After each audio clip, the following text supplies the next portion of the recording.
A gente vai agora para Joinville, vamos ver como é que está o comércio por lá, hein, Sibeli? Vamos sim, Fernando. A gente sabe, né, desse decreto, orientação, e que hoje as pessoas ainda estão se adequando, estão começando a entender de fato a medida. Atrás da Ana Damásio, que está em Joinville, a gente já começa a perceber agora um cenário diferente. Lojas fechadas então, Ana.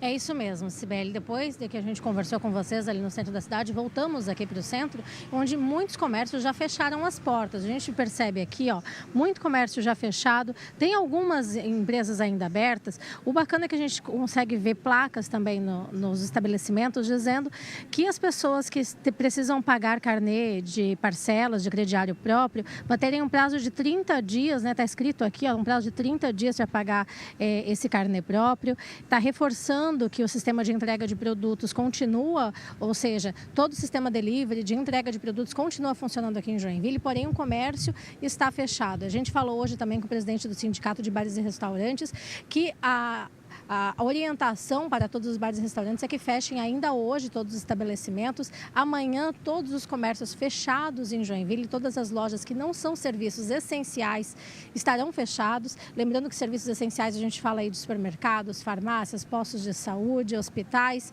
serviços que realmente são essenciais para a nossa existência. A gente tem falado isso durante toda a nossa transmissão no SBT meio-dia e amanhã, então, em Joinville, todo o comércio fechado. A gente conversou com o presidente do CDL de Joinville, né, da Câmara de Dirigentes Lojistas de Joinville. Vamos ouvir a entrevista dele.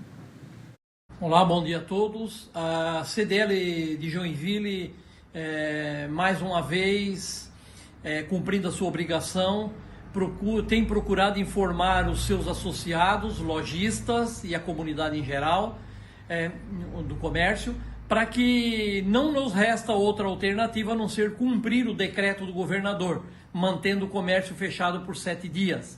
Eu acredito que é uma situação extremamente difícil, teremos prejuízos incalculáveis e estaremos trabalhando junto às autoridades para que possamos amenizar e buscar alternativas de compensar esses prejuízos, seja nas obrigações trabalhistas, nas obrigações com o sistema financeiro, enfim, fornecedores e credores do modo geral. Porque a grande maioria é formada por pequenos e micro empreendedores e empresas de pequeno porte, que trabalha com um fluxo de caixa pequeno, então por isso não suportará 7 dias fechada.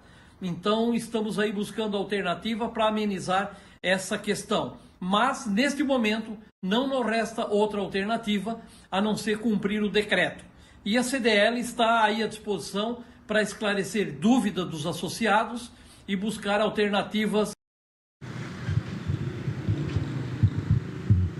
A gente percebe aqui no centro da cidade que, inclusive, o fluxo de pessoas já é muito menor do que pela manhã, quando nós chegamos aqui no centro da cidade. Vocês percebem agora mais lojas fechadas aqui no centro, são poucas as lojas que estão abertas. Os shoppings da cidade também já emitiram uma declaração de que hoje, a partir de hoje, os shoppings estarão fechados. O comerciante realmente em Joinville está muito preocupado e, como o presidente da CDL bem falou, eles esperam aí uma contrapartida de proposta aí de governo para que sejam isentos, né, Fernando, Sibeli, alguns impostos, água, luz, aluguéis, enfim.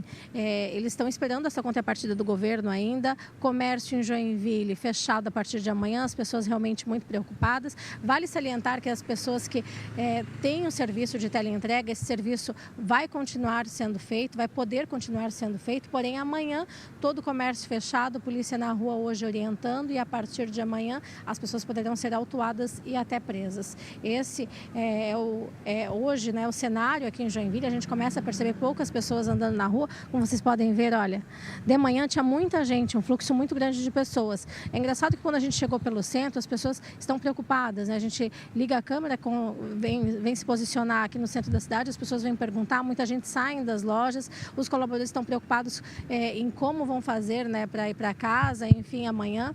Mas a partir de amanhã, então, todo o comércio fechado, o transporte coletivo também em Joinville. Eu volto com vocês aí no estúdio. Obrigada, Ana, pelas informações. Com certeza, né? Nós sabemos da preocupação dos comerciantes. A gente sabe que essa medida é uma medida extrema de fechar o comércio em geral e que a segunda preocupação, né, depois do coronavírus é, tá, e como é que eu vou pagar as minhas contas? Eu vou ter que tipo de benefício? Vai ter algum tipo de isenção? Essa é a preocupação que a Ana trouxe, que a gente sabe que é preocupação em geral, né, tanto do pequeno quanto do grande empresário.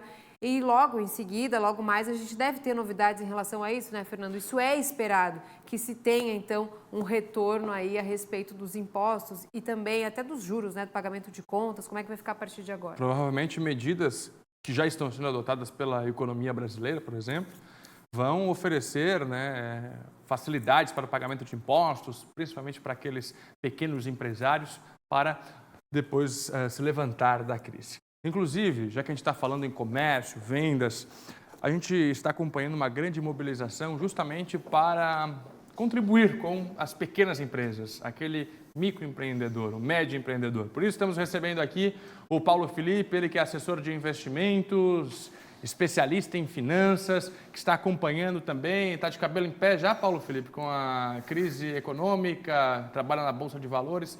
Está preocupado também, Paulo Felipe? Boa tarde pela sua participação. Boa tarde, Fernando. Boa Obrigado. tarde você de casa. Realmente o momento ele é bem tenso, na verdade, né? Até porque a gente voltava de uma crise há 3 anos atrás, o Brasil estava recém começando a crescer e você é pego de surpresa por essa crise mundial, né? Então, quando o Fernando fala, né, de a gente incentivar um pouco menor o comércio pequeno, aquela mercearia da esquina, a farmácia, até porque as grandes empresas, elas geralmente conseguem se planejar para um momento como esse, né? Já o pequeno empresário, não. O pequeno empresário, ele realmente precisa do dia a dia para poder sobreviver, né? Então é muito importante, a partir de hoje, que a gente vai ter esse bloqueio no comércio, o empresário ele começar a pensar em alternativas agora para conseguir sobreviver a esse momento que é de crise para todos, para o mundo inteiro, para ele tentar postergar esse momento e depois começar a voltar com fôlego total, né? Para isso a gente trouxe até algumas dicas aqui para o pessoal, né, Vamos Fernando? colocar as dicas aqui. Paulo, agora o detalhe. Hoje em Santa Catarina, suspenso aí os serviços do comércio, por exemplo, por 7 dias. É tempo suficiente para uma pequena empresa ter grandes e graves problemas? Com certeza, Fernando. Até porque, como eu falei, as grandes empresas, elas geralmente trabalham com planejamento, às vezes, de 6 meses, 1 ano. As pequenas empresas, elas precisam do dia a dia, realmente. Para a mercearia da esquina, 1 dia sem venda, geralmente isso dá muito problema, diferente de uma grande empresa, né? Então, assim, quais que são as dicas que a gente está dando nesse momento para você, empresário, né?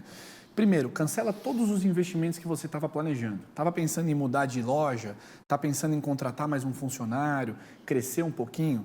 Segura. A gente tem que ter humildade em reconhecer que é uma crise grave e global. Então, segura esses investimentos aqui para você ter um pouco mais de dinheiro, né?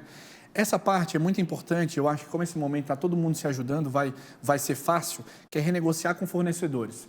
Quando a gente fala fornecedores, a gente fala o cara do aluguel, o cara que vende o produto para você, talvez o governo, eu acho que o governo vai ajudar também a você parcelar os seus impostos, entende? Abre o jogo, fala a verdade, olha, eu não consigo pagar esse próximo 1, 2 meses, que é o que geralmente está demorando no mundo, esse prazo de fechamento, né? E tenta renegociar com os fornecedores. Alongar a dívida com o banco. Os bancos, inclusive, já soltaram hoje que vão fazer um planejamento para alongar a dívida das pessoas. Então, assim, você tem dívida que você usou para comprar uma máquina, qualquer coisa, vai lá no banco e fala, olha, pô, eu quero pagar, mas me dá um prazo de 2, 3 meses para eu começar a pagar e alonga um pouco essa dívida também. E aqui, muito importante, o próprio coronel aqui falou hoje, né, vai começar mais forte a pessoa segurar de sair de casa. Segue as regras que o governo está botando, a polícia também, para você evitar multas. Imagina, você ainda está perdendo receita, você ainda está sem cliente, aí você vai ter uma multa, aí a chance de um negócio quebrar é muito maior, né, Fernando? Muito bom, muito bom. A gente está falando aqui, o pessoal de casa pode estar agora, a manicure, o barbeiro, não, isso não é para mim, isso é para grandes empresas. Não, muito pelo contrário, a gente está falando com aqueles pequenos, médios mesmo. Exatamente, é com geralmente esse público, é a manicure, é aquele pequeno rapaz que faz eventos no final de semana, é a mercearia, é justamente. E assim, isso não é planejamento de grande empresa, dá para fazer para pequenas empresas também, né?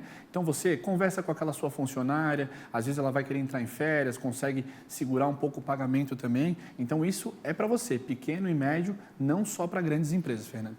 Existe oportunidade no meio disso tudo, Paulo Felipe? Olha, eu diria que sempre existem oportunidades, né? Seja no mercado de investimentos, que é que a gente convive diariamente, até com empresários também, né? Então, por exemplo, se você hoje é um empresário que tem caixa, quando a gente fala caixa, dinheiro para investir, vai aparecer bastante gente querendo vender seu negócio, parceria também, a mesma coisa que a gente fala nos investimentos, né? Mas agora o momento mais é de cautela, de segurar, para a gente ver se vem medidas melhores tanto do governo como aí de bancos e empresas, para a gente voltar a crescer como o Brasil vinha crescendo até pouco tempo atrás. Existe uma expectativa que o governo, por exemplo, o governo federal, libere crédito para pequenas empresas. Eu sei que o imposto do SIM já foi adiado, né? Pelo menos 120 dias para aquelas empresas de pequeno porte. Devem acontecer, de alguma forma, essas medidas? Sim, já tem bastante gente falando de renegociação de impostos. Ontem, ou antes de ontem, o ministro Guedes soltou um comunicado que vai injetar quase 150 bilhões no mercado também. E tem muita gente esperando para ver se os bancos públicos eles vão entrar com essas facilidades em financiamento. Já teve uma movimentação que deve ter, então a gente espera isso ainda ao longo dessa semana. Recomendações, então, para evitar aí uma falência, graves problemas, cancelar investimentos neste momento, renegociar com fornecedores, também alongar dívidas com os bancos, eles vão oferecer esse serviço e seguir as regras para evitar multas. Você segurando neste momento, pensando no futuro da sua empresa. Paulo Felipe, assessor de investimentos, especialista em finanças, muito obrigado pela participação. Obrigado, Fernando. Obrigado a você de casa também.